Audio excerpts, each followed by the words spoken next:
This morning we complete the series of talks on the principles of nature as they come to us in the human body. We have always recognized the human body as a miniature of the world. Paracelsus describes it as one of the three great books of creation. Anything that we seek for in the functions of the living bodies, we will find in the human form. If it is not in the body of the human being, then it is not part of the material nature to which we belong. But behind this is a great deal of philosophy, which is not so well known. And in this various divisions, or in these divisions, there are points that I think are of basic interest, particularly this morning. We are dealing with the spirit now only in its essential nature as the human spirit. We're not going out into space. On the other hand, if we can solve the mystery of the human spirit, we have solved the mystery of space. The difference is in magnitude, but not in principle. Therefore, we start in with the study of the spirit, and we begin to study it in terms of Bible literature, because we have a great many keys in the Holy Scriptures. Actually, we find, therefore, that in the beginning there was space, and in space there was an eternal power. This eternal power we call God. We do not know what it is really. We cannot experience it in its fullness. We cannot know exactly where it might have begun, if it ever did, or where it might end, if it ever does. But for all practical purposes, the Spirit is the eternal foundation of all change. All mutations take place within it, but Spirit itself is never divided. This was one of the Pythagorean theorems. And in space itself, it becomes more or less the negative polarity of God. In space, we have a symbol of a vast immensity within which creations of uncounted worlds come into existence. The astronomer beholds part of this mystery, but he has found no answers to explain it. We find many, many evidences of the presence of these universal principles, but we cannot solve their origin or animate their destiny. So we have to take certain things for granted.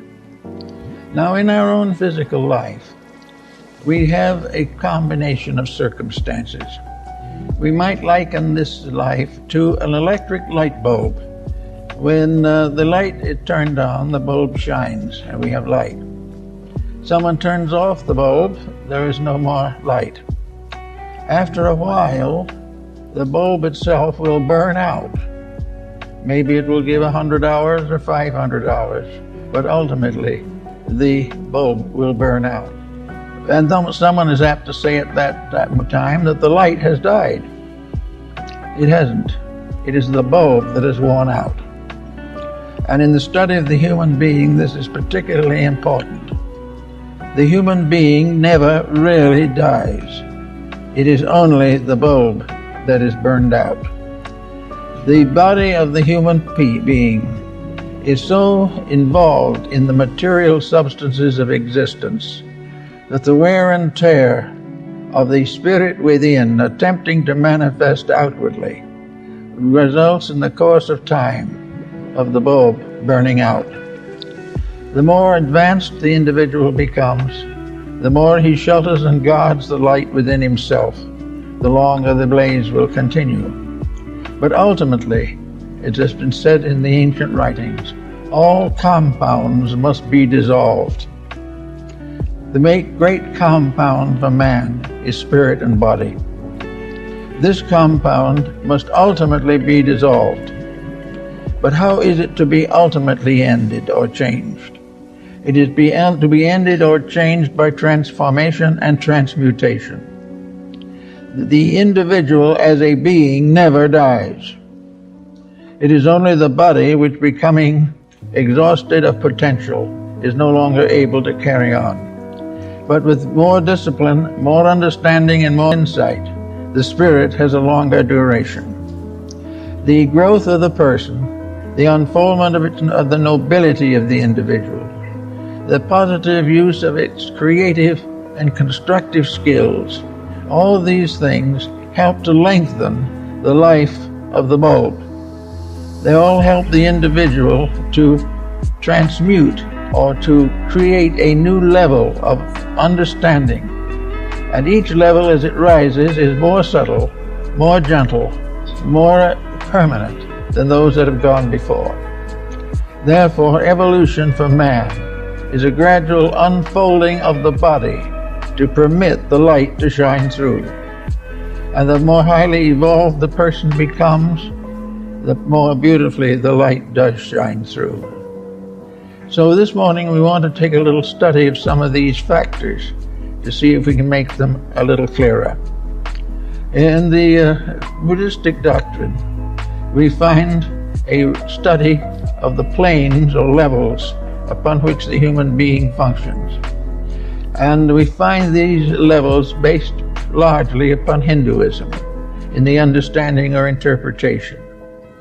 According to not only the Eastern teachings, but many of the Western schools also, the proper abode of the spirit in man is in the apex of the left ventricle of the heart. The spirit rules from the heart, the mind rules from the brain, and the body rules from the solar plexus and the lower gangulated structures of the body.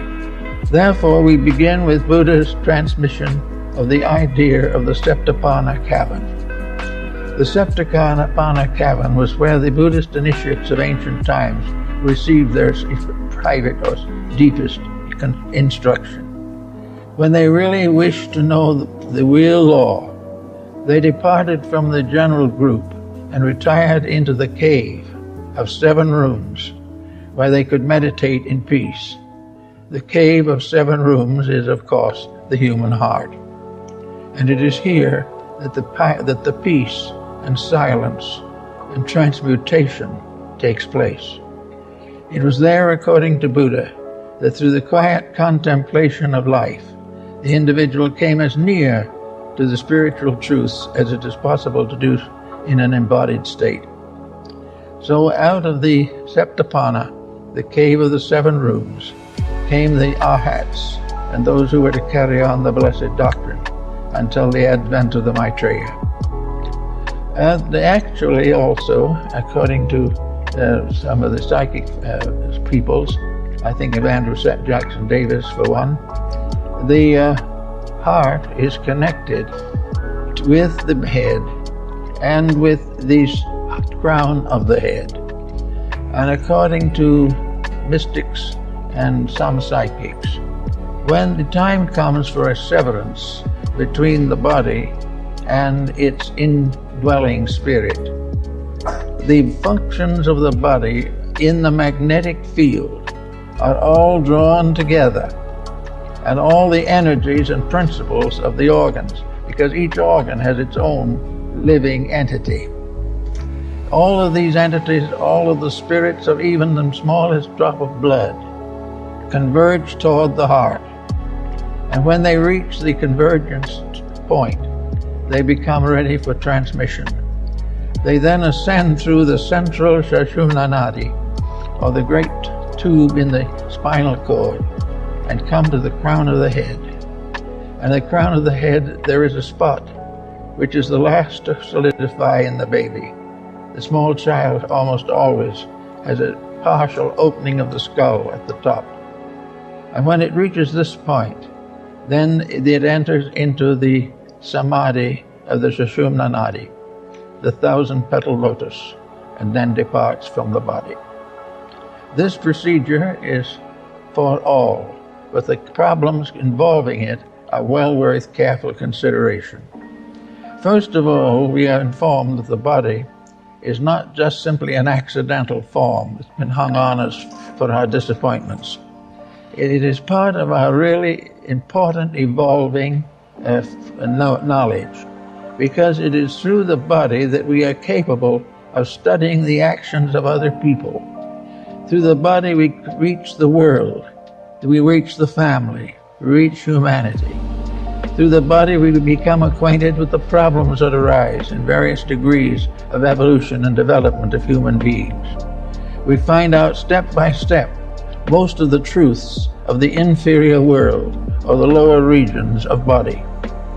Therefore, it is very important for the individual to recognize that the body becomes the vehicle of the spirit embodied within it. And the spirit embodied within it takes many years to perfect that body, at least bring it to the highest perfection possible. And in that time, it becomes a useful instrument. But today, most folks are not interested in thinking of the body as a vehicle or an instrument of growth. They think of it merely as an organ of extroversion. They think of it as a source of pleasant or unpleasant happenings. They do not realize that this body is a very important school, and that within this body, in the secret chambers of the heart, is the power behind us, behind the physical form, and that this power, together with the similar powers in others, constitutes one gigantic totality, which we call humanity in the world and God in heaven. This quality we then begin to analyze a little bit. We begin to realize that whenever we damage the body by neglect or by dissipation, we are injuring the manifestation of the power within the body. And we are also wearing out unnecessarily the electric light bulb, which is going to go out one of these days from lack of continuing usage. Therefore, it becomes very valuable to realize the importance of controlling and directing the daily life. Nearly all religions and philosophical systems of importance impose disciplines upon the physical existence of the person. These disciplines are often regarded as tremendously important, simply as moral attributes of a spiritual growth. This is not the truth of the matter, however. The truth is that these experiences which disturb the growth of the inner life work a great hardship upon the total project of man's evolution. We find many cases today where we have a world of people only able to enjoy body as a reality. To them, spirits and minds and hearts, and actually brains for that matter, are very dim things. The only thing that is intimately real is the physical body and its contacts. And this is probably one of the greatest mistakes that we make, because the physical body is not the reality. It never can be, because it is something which we are here to outgrow. Now, the inducements to outgrow the body are of several kinds. One of the inducements, is most common, is that we wear it out or dissipate it into a condition in which it is unable to function. Therefore, we are in a way neglecting it out of existence. Another way we use it is by overtaxing it and making greater efforts than the body is capable of supporting. And that way we also reduce its efficiency. Then we also devote it to false projects, among which, of course, are nearly all of the material activities with which we are involved. Incidentally, the last few years particularly, there's been considerable emphasis upon this problem, that we are wasting energy, wasting time, and complicating existence by lack of discipline. Yet most people will not discipline themselves until they have to. And nature in its wisdom made health problems to help this disciplining, and then in society created wars and revolutions to indicate what man should not do. But there is no way of coaxing him into a state of virtue. He is not yet old enough and wise enough in his understanding to voluntarily correct his own faults without some inducement. And the inducement in almost all cases is freedom from pain, or freedom from want, or freedom from tension. Therefore, assuming the heart center in the body as being the seat of the spirit, we also find that it is from here that the spirit controls. The spirit does not control from the mind. The spirit controls from the heart. Heart has precedence over mind. Mind is an instrument. We may say that mind may be the chancellor, but the divine power is rested in the heart. And therefore, as the individual comes closer and closer to the heart doctrine, he comes closer to relaxing away from the pressures which disturb or destroy him. It is absolutely essential for the mystic, or the individual seeking further spiritual growth, to live with a strong heart focus. This means thoughtfulness of other people. It means charity. It means kindness. And it means a loving recognition of the beauties of life and the beauties of nature. And of course, in the heart, which is the abode of our spirit, we worship the spirit, which is the abode of us all. Therefore, the heart is very important. And the evolution of the individual is not that he becomes wiser and wiser, but rather that he becomes more and more virtuous, more and more in harmony with the great laws of existence. We are in trouble because we break these laws. And when we break these laws, we come in conflict with the law as it emerges from the Spirit or God within us. The Spirit within us is not contaminated by any outside factor. The only thing it can do under pressure is to suffer. And when the heart begins to suffer, we find a great many difficult emotions. And among some of them is the emotion of regret, sometimes the emotion of hatred or things of this nature. But always the heart has to lead, because it is the seat of our immortality. And as it leads more and more, we find that the body reacts more and more constructively. The body has really no desire to take over.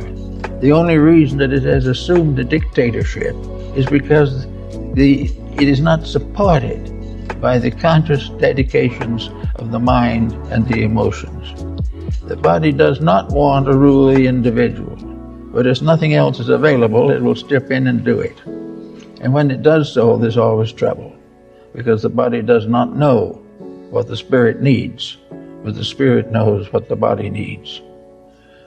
So we have now this problem of bringing back, working with a cycle of re-embodiments around the center of the heart of the individual.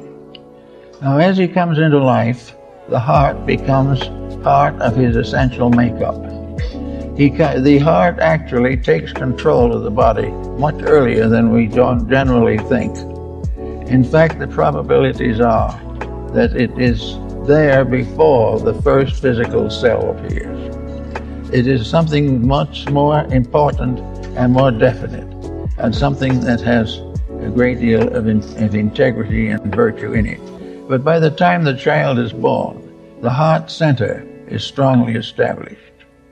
And the establishment of it and the processes by which it is established are set forth in Rig Veda in the avatars of Vishnu, the deity appearing in one body after another until it comes finally to the last body, the Kalki avatar, in which is the white horse. It carries the soul to heaven.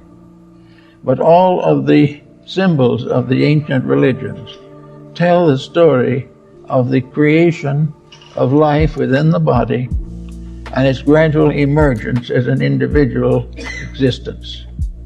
It also reacts to the individual when he grows up.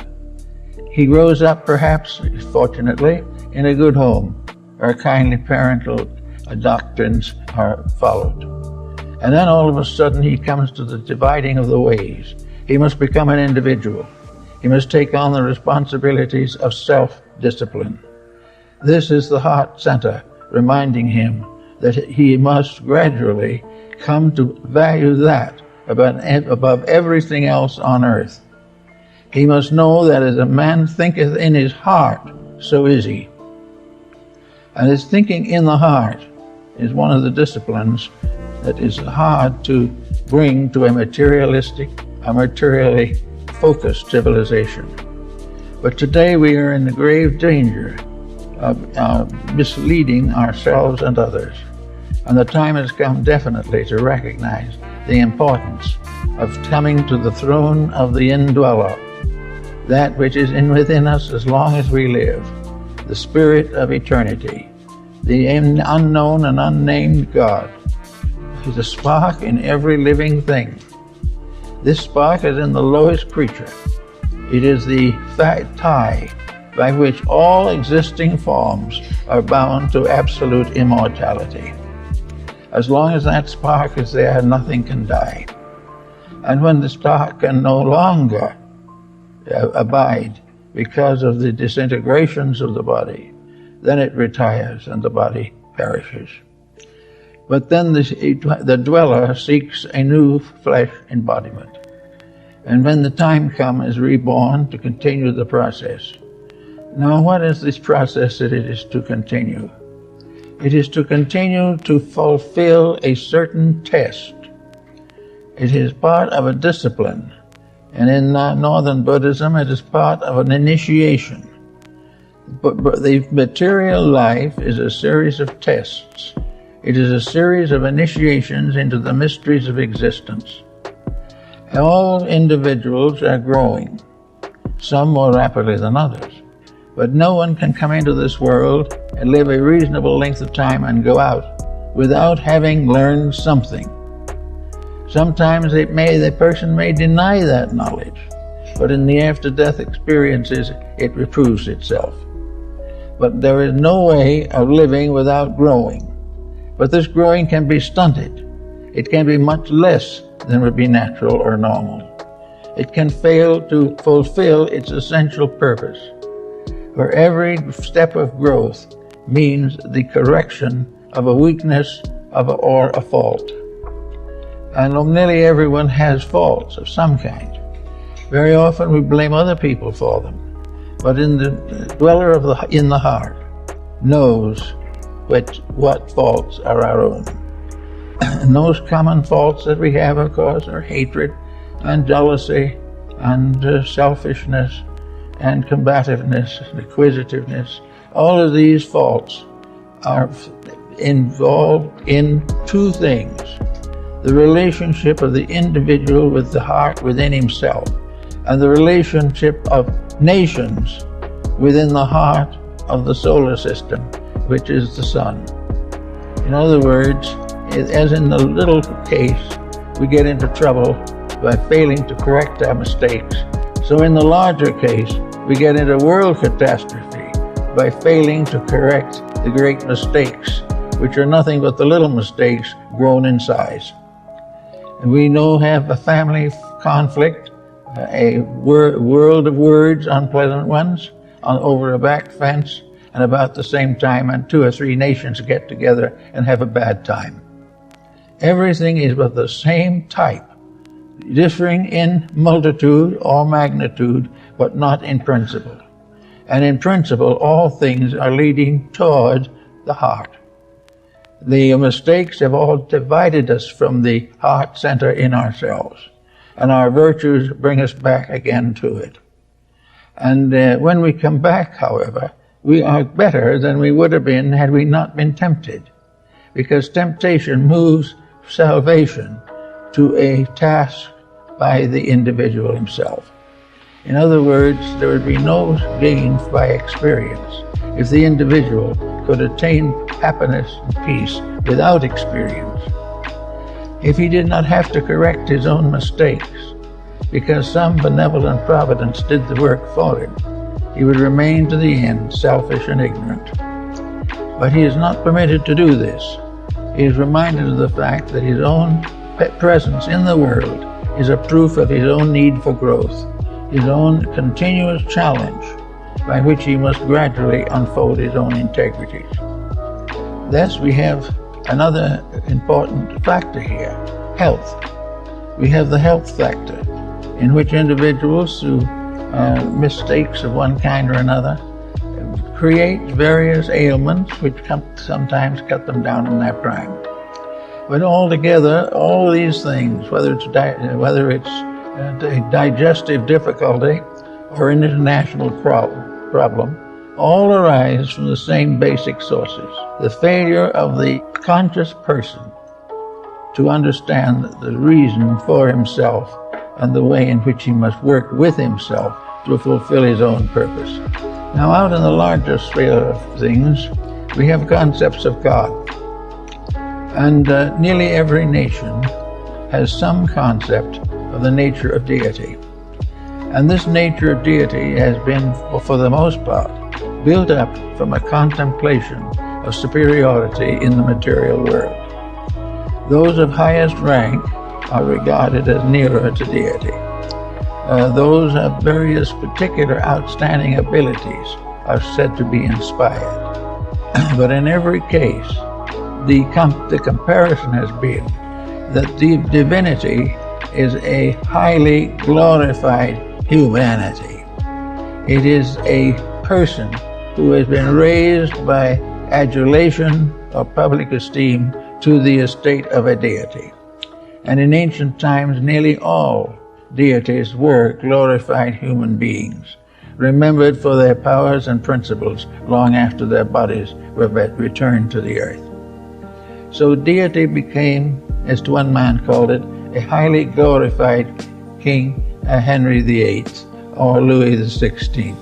God was the great nobleman, and all nations were serfs, and all individuals were serfs of this divine power.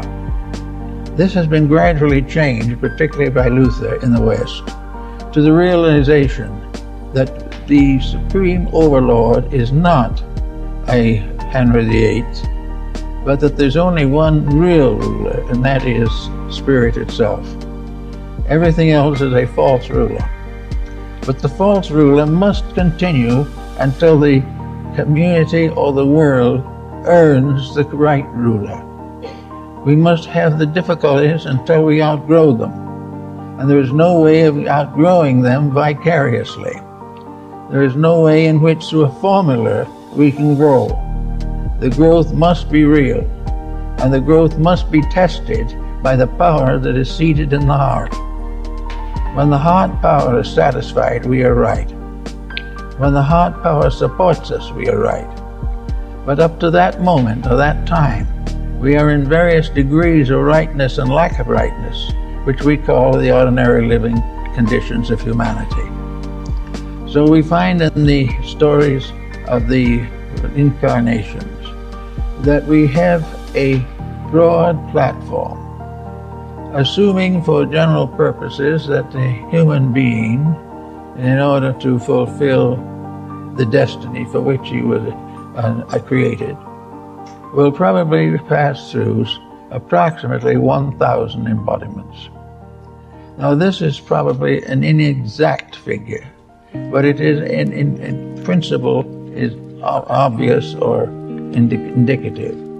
During this period of time, the entity is learning step by step, and each of the embodiments is one day in the school of the growing spirit.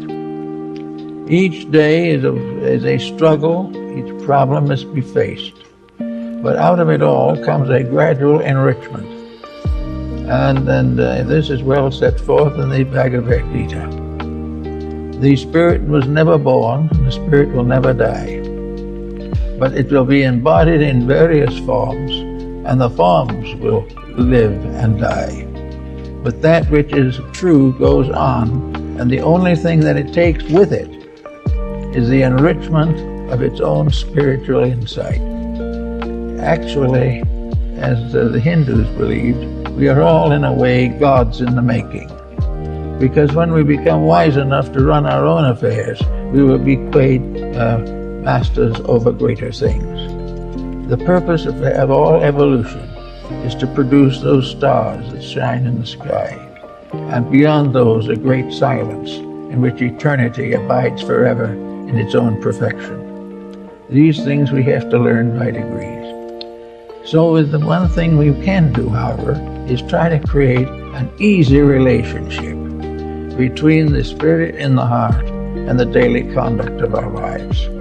We can do all that we can to make the spirit happy. We can do what we can to fulfill its natural instinct to know, to grow, to think, to hope. We can also gradually get rid of the weak spots in the armament of our lives. We can learn how to adjust to circumstances, not for the circumstance's sake or for our personal sake, but because it is the way in which we worship the powers of life. Actually, virtue is the instrument of worship. The individual grows only by what he does. His words do not count very much. He is only able to guarantee that which he has performed by the definite effort of his own consciousness. Now, nearly everyone has some virtues to their credit, some more than others, but mostly we have quite a bit to our credit. And for the most part, we are respectable, kind-hearted, well-intentioned people. But somewhere in our compound nature, there still lurks a great deal of subtle difficulty. And it is because this difficulty is subtle, not quite so obvious, that we have a tendency to struggle desperately against it. In the way back times when battles were solved by throwing rocks at each other, problems could be solved rather simply. But now it's all much more complicated. The surface problems that annoyed our ancestors are very largely no longer dominant. But in their places, the submerged processes have come to the surface. They are much more powerful, much more difficult to handle, and much more rewarding when they are correctly handled. Right now, we have in the world a definite struggle for peace. Everyone is beginning to realize the tremendous penalty for hatred and discord. Everyone is looking for some way to find peace. And many suggestions have been made in this direction. But if you want to know really the answer, the problem will be to work out peace in your own life. And you will realize the difficulties that arise on this effort, that it's not as easy as it looks, because the pressures and tensions of living bring you into constant contact with people you cannot control, and who will not see it your way, or who will not become honest simply because they are told to become honest. And the individual gradually weakens and joins them, or weakens in discouragement and departs in sorrow. This means that we have new and better lessons and bigger lessons to learn. And now, in the next 25 or 50 years, we have got to solve most of the problems in society that we are now fighting with under our own skin. The war begins inside of us. Hate begins inside of us. All of the pollutions and all of the temptations and the massacres and all the miseries of life have their final origin inside of us. We no longer would permit some of them to break through. But when a great number of these people, all more or less inadequate, get together and combine, they form a terrible force. So we have to work with those problems. There is no way of outgrowing the problems of society except by outgrowing them. They cannot be legislated.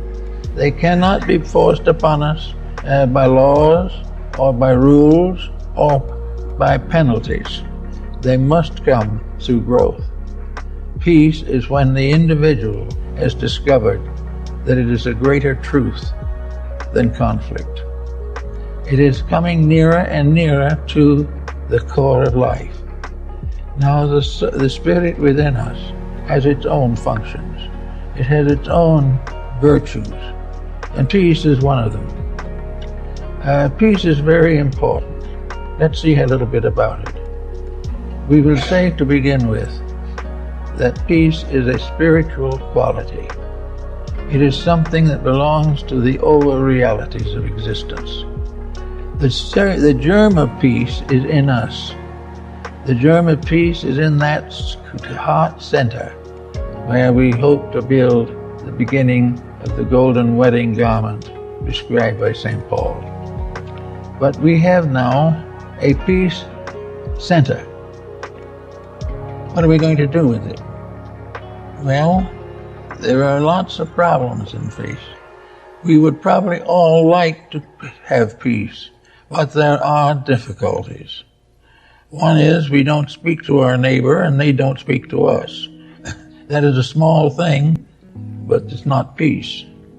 Another time we have a big political conflict. Everybody wants something different. It ends in confusion. There's no peace, and solutions are not found. We have many, many occasions in personal life where we resent people, where we hate people. I work with Neil with people, and I know many who have never spoken to a relative in 25 years because of a grievance or a grudge. And yet, with that grievance and with that grudge, they consider themselves to be highly spiritual people. But it doesn't look that way from the outside. Actually, the heart center is constantly impelling us to correct all aggressions and all indiscretions, to make life beautiful, to make living a gentle and kindly experience. But between that and the average person is the exalted concept of wealth, the fulfillment of ambition, the tyranny of money, and all the false values which take their places before virtue can be seated. So we do not accomplish this peace.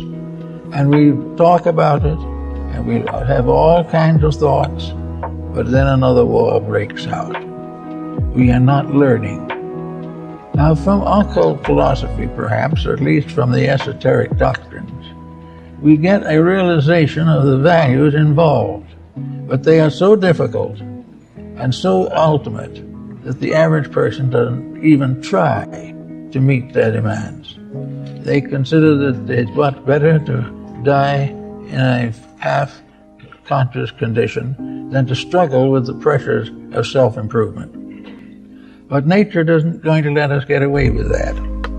Little by little, that virtue is thrust upon us. Day by day, things become worse unless we make them better. Now, as we look around us in the world today and see all these problems, we say to ourselves, what are we going to do about it? What about ourselves? If the war breaks out, are we going to be one of the first casualties? If we have a very serious earthquake, are we going to be casualties? We don't know for sure many of these things. There's only one answer to all of it, that whatever may come, we can carry it with peace. That within ourselves we have the strength to meet adversity without compromise. And without compromise, we are safe. And we are never going to be so hurt that we cannot recover. Whereas without this integrity, many have already committed suicide and many more will. All this works back to the God within. When we make peace with that, we have it. Until we make peace with that, there is nothing but uncertainty. The philosophers of old realized this, and they had various names to indicate these principles.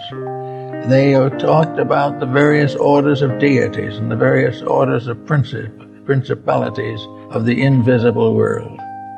They also tell us many legends and fables about the world as it was before the deluge, in the ancient times when there was peace upon the earth. And we learn from our own scriptures of the beautiful Garden of Eden. Now, the Garden of Eden was a direct production of the principle of God founding the material existence. The Garden of Eden was the nearly perfect production of spirit. In its own natural form and natural state, it was at peace with all things. It was a paradisical sphere, and it was here that man studied the sacred writings, and his teachers were the angels. All of this is symbolical language, but it stands for a great meaning, for a great mystery, and that is the mystery of the material existence in its own purity. The material existence was not a world, originally, of pressures and of tyrannies, but into this world came Adam and Eve. And Adam and Eve, for one reason or another, were captured by the web of ulterior motive. They became involved in relationships which were not according to the doctrine that created Eden. So they were cast out of the garden and were set out into the world. And the world as we have it today is Eden polluted. It is Eden gone. It is Eden that is no longer in the valley of the Euphrates. It is the Eden that is no longer in the high Hemavats or in the mysterious temples along the Niles of Egypt. It is no longer here. There's only one way now to find this Eden again, and that is in ourselves. We must restore it in our own conduct, in our own inner life. And what do we mean by an inner life in this case? We don't mean just the job. We don't mean just the dinner and the meals, or the taking care of the children, or the eternal and inevitable television program. We don't mean that. We mean a life in which the individual achieves an individual adjustment with life. A life in which there are values gradually growing up. Now, if there are values growing up in the lives of parents, the children will grow better. If there are new values growing up in children, their relationships with elders will be better. In every case, we have 24-hour days. And as a part of that day, to quote even a character that's not so popular right now, Muhammad says that the 24-inch gauge is the measure of the individual. 3 times 8 hours makes the 24 hours of the day. These 24 hours are 8 hours for labor, 8 hours for rest, and 8 hours for growth. For the definite, special attempt and understanding to improve oneself, to become more wise in good things, to become more patient in adversity, to become better informed on important details of life living, and also having time for kindly relationships with our neighbors. In other words, we have to make a selection in which every day there is time for growth. Without some time set apart from growth, it is not going to make too much difference maybe in the long run, because we will keep on coming back pestered with the same problems until we grow up. We can do it maybe in 10 lives, it may take 100, but we will ultimately do what is right. And the struggle to do what is right is now for us, or for many people, a terrible, terrible task. The idea of turning off that television is more than the average person can stand. And furthermore, turning it on is more difficult than turning it off. And there seems to be no answer except to buy a larger instrument or to get in other stations. But we're going to be in the same way all the time. We are looking for one thing, for rest, for relaxation, for a sense of security, for sharing in life with others in the daily living problems of existence. We're not going to find it this way. We're not going to find it because we have more or less excluded the spirit from our entire pattern. We have set aside no time with which just to be human and give thanks for the privileges of existence in this world. We do not try to use the hours, not necessarily for heavy mental struggle, but for gracious acceptance gracious adjustment and the gradual, quiet maturing of our emotional and psychological structures. We are entitled to rest and repose, but we do not have any.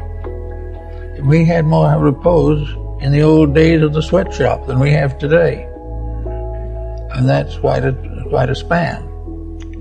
But everything that we do that is repose, that is quiet, that is peaceful, that represents a conscious effort to be better, is registered in the apex of the left ventricle of the heart. The spirit becomes aware, or is aware, for the reason that every one of these benevolent improvements releases part of the spiritual power that is locked within us. Now, this power is variously gradated and very carefully classified. Some parts of this power will be better if it helps our digestion. Other parts will help us to get along with our children better. Some other part will help us to be better citizens. Still another will help us to get off of narcotics. We have all kinds of potential help for anything that we need, but the individual must make the first step himself. As Buddha said, the long journey, which is evolution, begins with a single step. And each of us must make the first step or two in development of our inner lives before we can begin to get the support from that which is within ourselves forever. We must wake the sleeping power that rests in the heart. Now, when we waken that power, then we go through this transmission of records and changes into the higher bodies. We go from the physical to the next one, which is the ethereal or vital, and we go on up until we go to the mental, the emotional, and finally enter what they call in India the Buddhic plane. We have no English term that is exactly for this, but it means in actual that it is a place of understanding, of self-realization. It is the place where the curtain goes up and the facts become more obvious. It is a place where you can stand and look out of a window, and as you watch, a curtain is drawn away from the window and you can see what is behind. This is the Buddhic sheath of the ancient Oriental philosophies. It is the first conscious view of the totality of life. It is a look at the sky in which the sky disappears and instead becomes a vast race of deities or powers going on forever. It is also a marvelous opportunity to realize that we are of them. We are part of them. There are others coming after that are less than ourselves. There are others going ahead who are greater than ourselves. But there is an enormous motion going on all the time. And we might ask ourselves, why this motion? What does it all add up to? We can't keep on growing forever and ever and ever. And most of the reposing points along the way are not very tempting. We have to know then what is the final result of this all. And we know that the world's great divisions, the great manturas, that this is a cycle for the development of the four kingdoms that we have here now. That gradually they will outgrow and go on and evolve. And stars and worlds and suns and planets, galaxies, are all part of the unfoldment of this one great spiritual entity. And in the end, there will be only this one. All things that have led up to it have become then part of it. All growth has ended when the parts become identical with the entire. And in that moment, there is the great flash of infinite wisdom that can never cease. The infinite understanding, the infinite light, the infinite sharing. It is not necessary for us to be individual forever in order to be people. The more that we will overcome individuality and show a common knowledge, the greater we are. And the time when the eye of the Spirit is truly open, there will be one people and one God, and we will all become part of one eternal pattern. And we will not be anxious any longer to compete with our friend or be richer than our neighbor, but we will be part of something which needs nothing, because it has already achieved all things within itself. And as this evolutionary process goes on, eternal totalities rise from the darkness, and these totalities represent new beings. When humanity becomes one creature, it will become another being, and this being will create other worlds to go on and on. But in the end, there will be no sense of growth in this being. There will be no sense of need, no sense of emergency. All things will be according to reality. And this one overdeveloped reality will be like a parent. The parent may not know exactly how to handle a child, but when we all, through conscious evolution, become parents of races, parents of nations, parents of genera of all kinds, when we become parents of great orders of life, we will find that we will be given the strength to make these necessary decisions. We may be a group spirit over a whole kingdom of life, but this does not mean trouble, because we have left trouble behind. We left our troubles with selfishness somewhere in the distance, and a lower order of life is struggling with the selfishness that we are now relieved of by our own growth and our own fulfillment of the purpose and destiny of ourselves. So we go on, but we become more and more one, until finally we don't need to see with the two eyes. For when we see with the one eye, we see all things, and we see the same thing that we see as we think of God as seeing. Somehow we realize or believe that the divine power is aware of all things, that recognizes even a sparrow's fall. Well, that probably is true. The all-power is as perfectly aware of the sparrow's fall as it is of a great space collapse or something, because it is now only one, and we come into a new dimension of intelligence. Intelligence becomes universalized even before consciousness does.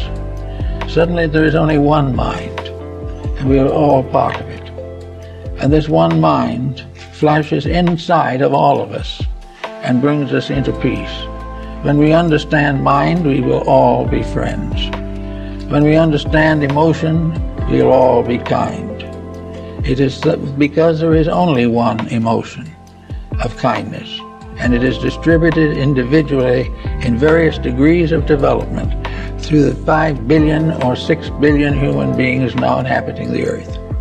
But sometime there will be one kindness which will be shared by all, because they have grown up to it. Our great problem has been haste, probably. We've been in a great hurry to get somewhere where we were not entitled to go. We were supposed to grow. Instead of that, we made a wild dash after something. We believe in some way that by means of nuclear fission, we're going to anticipate 10 million years of evolution. We're not. We'll probably slow it down a few million years, that's all. We are not looking at it right. We are assuming that the development of material problems and potentials will advance this growth. It's not actually true, because these things we are inventing now should be known only after we have intelligence enough to use them correctly. We should have become human first before we invented the bomb. If we had, we would have no bomb.